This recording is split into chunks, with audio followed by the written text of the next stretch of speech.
दोस्तों ये वो मैच था जिस मैच में 22 साल के भुवनेश्वर कुमार अपने टी20 डेब्यू मैच में ही पाकिस्तान को नाक से चले चबाने पर मजबूर कर दिए। तो ये बात है भारत और पाकिस्तान के बीच 2012 में खेले गए फर्स्ट टी20 मैच की, जहां भारत ने पहले बल्लेबाजी शुरू की। अजिंक्य रहाणे और गौतम गंभीर ओपनिंग करने आए, लेकिन इन दोनों बल्लेबाजों को पाकिस्तानी तेज गेंदबाजों के सामने रन्स बनाने में काफी मुश्किल हो रही थी, जिसकी वजह से पावर प्ले के 6 ओवर में भारत का सिर्फ 37 रन था। फिर जैसे तैसे करते हुए इन दोनों ओपनरों ने 10 ओवर में 77 रनों की पार्टनरशिप की।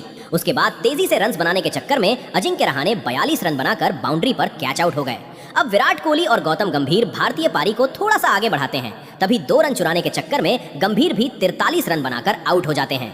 उसके बाद बैटिंग करने आते हैं युवराज सिंह और आते ही पहली ही गेंद पर एक जोरदार छक्का लगा देते हैं।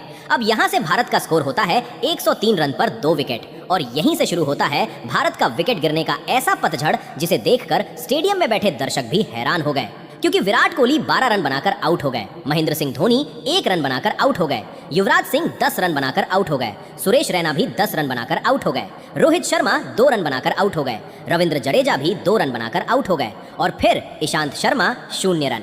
जहां एक समय पर भारत का स्कोर 103 रन पर 2 विकेट था, वहीं अब 20 ओवर का खेल खत्म होने के बाद भारत का स्कोर था 133 रन पर 9 विकेट, यानी कि सिर्फ 30 रन बनाने में ही भारत के पूरे 7 विकेट गिर गए। और इस तरह खराब बल्लेबाजी की वजह से भारत 133 रनों का बेहद ही छोटा सा लक्ष्य पाकिस्तान के सामने रखता है। अब इस छोटे से लक्ष्य को चेस करने के लिए पाकिस्तान की बल्लेबाजी शुरू होती है और भारत की तरफ से पहला ओवर लेकर आते हैं टी20 में डेब्यू कर रहे भुवनेश्वर कुमार। भुवनेश्वर कुमार की पहली गेंद तो नासिर जमशेद संभल कर खेल लेते हैं, लेकिन दूसरी गेंद पर जैसे ही बल्ला लगाते हैं, गेंद काफी स्विंग होकर सीधा महेंद्र सिंह धोनी के दस्ताने में चली जाती है। फिर तीसरी गेंद भी भुवनेश्वर कुमार ने वैसे ही डाली और इस बार बैट्समैन ने किसी तरह डिफेंस कर लिया।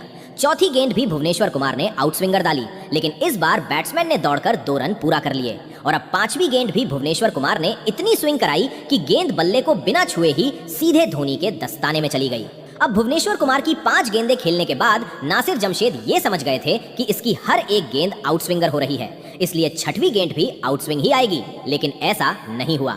भुवनेश्वर कुमार ने बड़े ही चालाकी से अपनी आखिरी गेंद इन स्विंगर डाल दी, जिसको बैट्समैन समझ नहीं पाया और चारों खाने चित हो गया।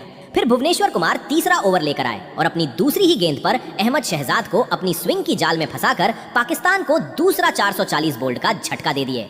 और इतना ही नहीं, इसी ओवर की आखिरी गेंद पर भुवनेश्वर कुमार ने उमर अकमल को सीधा क्लीन बोल्ड कर दिए और खुश हुए पाकिस्तानियों को पूरी तरह बैकफुट पर धकेल दिए, क्योंकि पाकिस्तान का इस वक्त 3 ओवर में सिर्फ 12 रन था और उसके 3 बड़े बैट्समैन पवेलियन का राह नाप चुके थे, जो पाकिस्तान इतना छोटा टारगेट देखकर बहुत ही ज्यादा खुश हो रहे थे।